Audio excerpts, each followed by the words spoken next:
Mutiara Ramadan. Ketika memasuki bulan suci Ramadan, bagi mereka yang memiliki buah hati, tentu ingin dan berharap bahwa buah hatinya ikut juga memaksimalkan ketaatan dan ibadah kepada Allah Subhanahu wa taala di bulan yang mulia ini. Fikih puasa untuk anak. Bismillahirrahmanirrahim. Assalamualaikum warahmatullahi wabarakatuh. Alhamdulillahilladzi kana bi'ibadihi khabiran basira. Tabarakalladzi ja'ala fis sama'i burujan wa ja'ala fiha sirajan wa qamaran munira. Wa ja'ala al-laila wan nahara khilfatan liman arada an yadhakkara aw arada syukura. Asyhadu an la ilaha illallah wa asyhadu anna Muhammadan abduhu wa rasuluhu la nabiyya wa la rasula ba'dah. Allahumma salli wa sallim ala habibina al-mursalin wa ala alihi wa ashabihi ajmain. Pemirsa Muat TV yang Allah muliakan, alhamdulillah kita bersyukur kepada Allah Subhanahu wa taala yang dengan segala nikmatnya kebaikan menjadi sempurna. Biidznillah taala di edisi kali ini kita akan membahas pelajaran pertama dari buku yang ditulis oleh Al-Ustadz Muhammad Abduh Tuasikal yang membahas tentang fikih puasa untuk anak. Ada beberapa edisi atau ada beberapa tema pembahasan di dalam buku ini, yang buku ini luar biasa beliau tulis secara garis besar bahwa di dalam buku ini membahas tentang keutamaan puasa, kemudian juga membahas tentang keutamaan bulan Ramadan, membahas tentang tips-tips bagaimana mengajarkan puasa kepada anak-anak kita, dan juga membahas tentang hukum-hukum puasa dengan pendekatan fikih Imam Syafi'i. Ikhwatal iman ya Allah muliakan, di pembahasan pertama atau di edisi yang pertama ini beliau membahas tentang bagaimana mengajarkan anak puasa. Bagaimana cara mengajarkan anak untuk berpuasa. Ikhwatal iman ya Allah muliakan, di dalam hadis Nabi SAW dijelaskan bahwa sejak kecil, sejak dini mungkin, bahwa hendaknya orang tua sudah mulai membiasakan, mengajarkan pendidikan kepada anak-anaknya, khususnya dalam masalah ibadah. Tidak terkecuali ibadah yang paling utama tentunya yang diajarkan kepada anak-anak kita adalah masalah sholat, lalu kemudian juga masalah puasa dan ibadah-ibadah yang lain. Oleh karena itu Nabi SAW beliau menyebutkan di dalam hadis tentang bagaimana pentingnya mulai mengajarkan pendidikan kepada anak dalam masalah ibadah. Beliau bersabda, muru auladakum bis shalah wahum abna'u sab'i sinin wadribuhum 'alaiha wahum abna'u 10 sinin wa farriqu bainahum fil madaji'. Beliau bersabda, perintahkan anakmu, perintahkan anak kita untuk mendirikan sholat ketika usia mereka menginjak 7 tahun. Lalu kemudian pukullah mereka ketika mereka tidak mau melaksanakan sholat pada saat usia mereka sudah menginjak 10 tahun.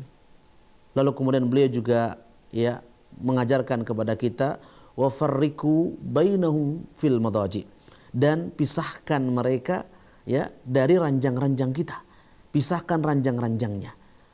Ikhwatal iman ya Allah muliakan. Kemudian hadis yang kedua yang menjelaskan kepada kita tentang bagaimana pentingnya memulai pendidikan kepada anak sejak usia dini, disebutkan di dalam hadis yang cukup panjang arsala Rasulullah sallallahu alaihi wasallam ghadata Asyura ila qural ansar allati haulal Madinah.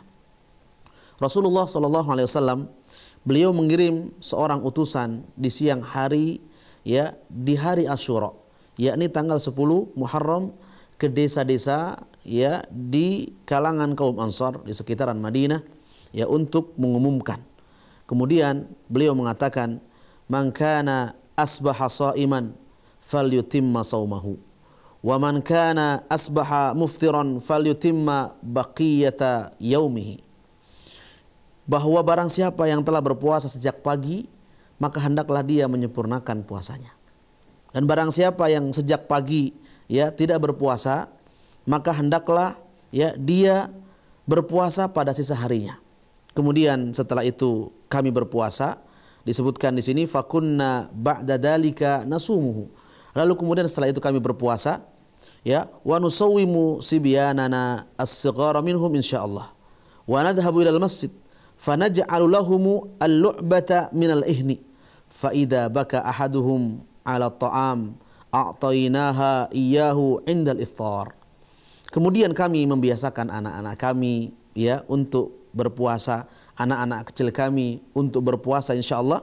Lalu kemudian kami pergi ke masjid, ya, lalu kami buatkan untuk mereka, ya, untuk anak-anak kami mainan dari kapas yang berwarna.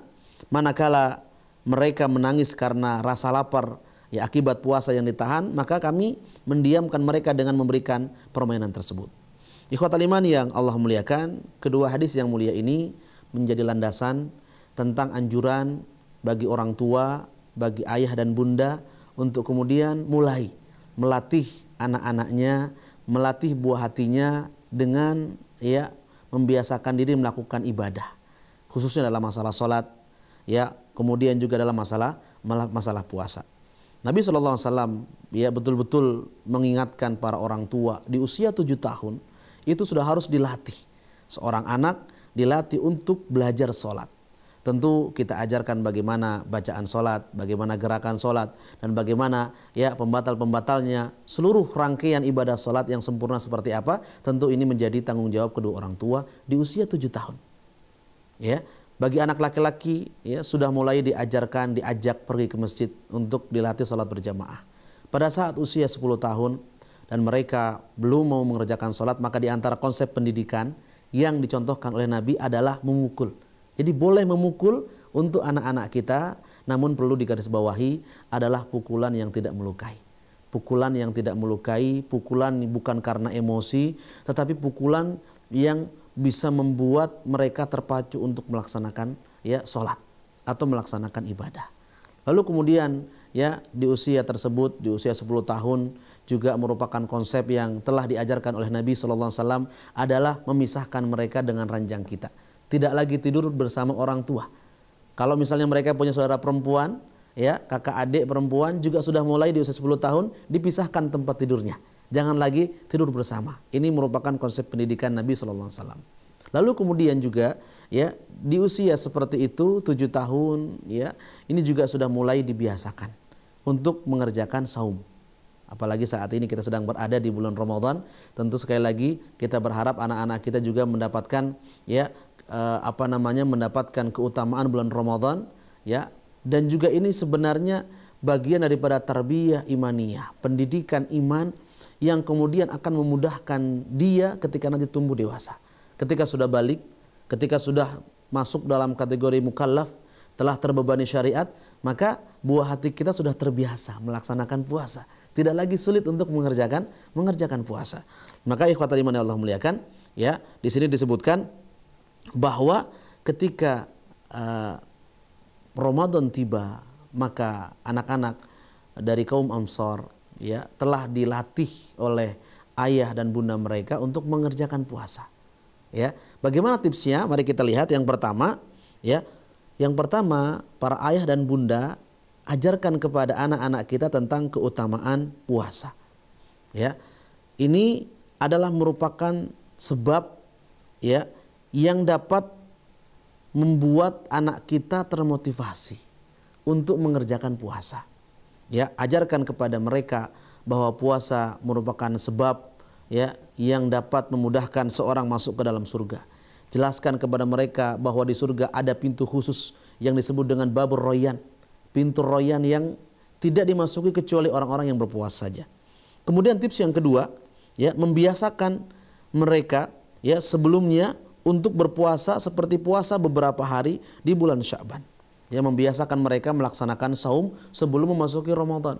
Seperti di bulan Sya'ban atau di bulan Rajab, jauh-jauh hari puasa Senin Kamis misalnya, ya.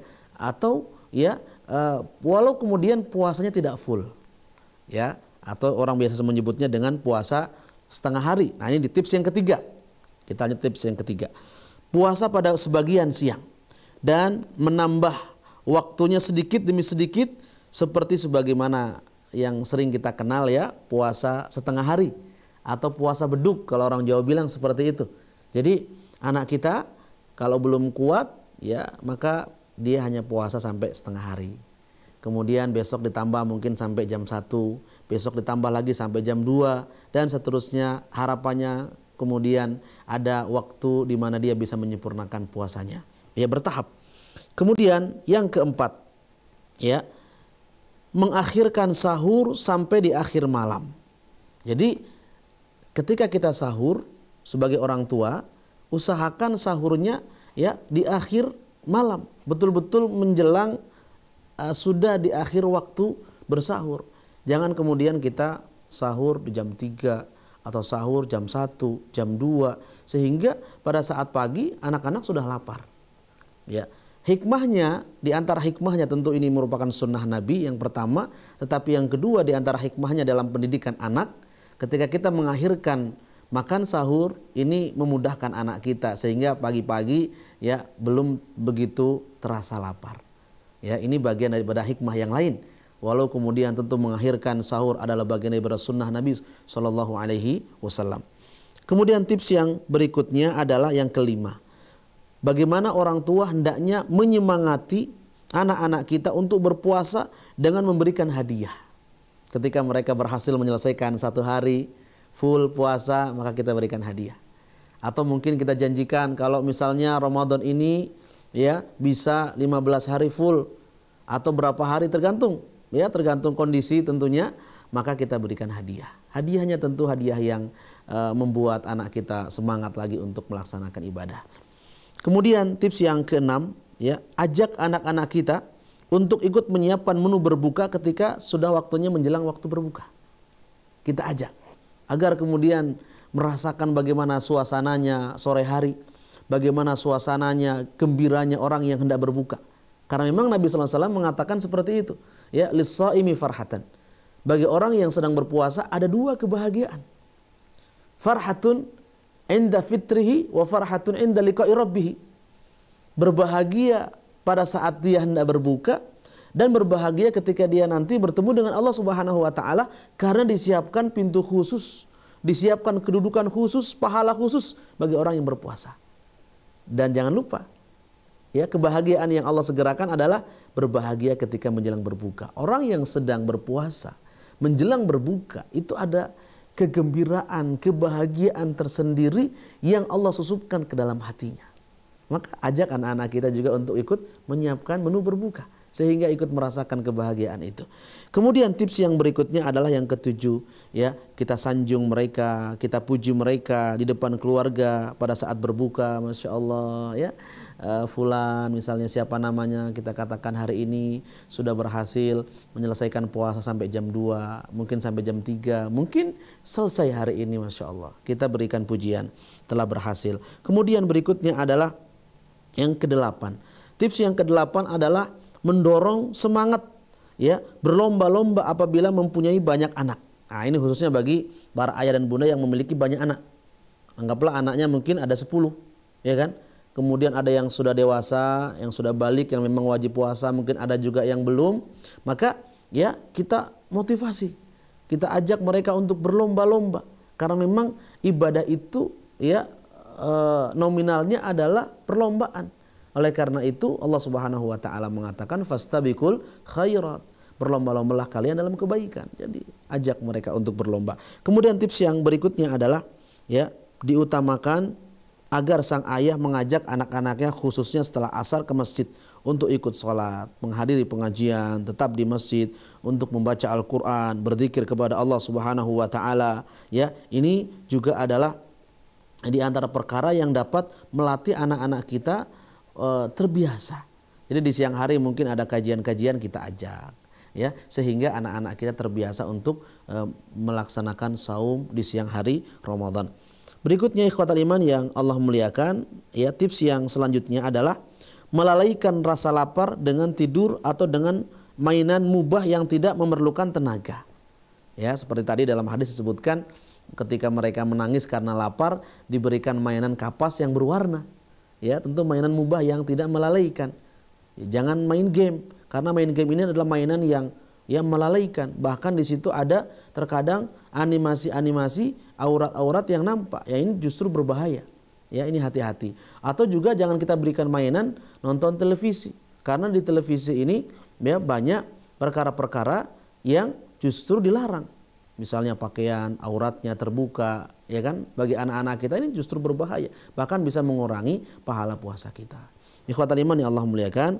Kemudian berikutnya tips yang terakhir yang kita bisa berikan yang disebutkan di dalam buku ini adalah mengkhususkan berkunjung pada siang hari dan malam hari ke keluarga yang anak-anaknya berpuasa untuk memberikan semangat kepada mereka ya terus melakukan puasa. Misalnya kita katakan, oh masya Allah ya anaknya bibi, kemudian keponakannya mungkin saudaranya menyelesaikan puasa di hari itu, maka ini bisa menjadi motivasi untuk anak-anak kita ya menyempurnakan ibadah puasanya di hari itu.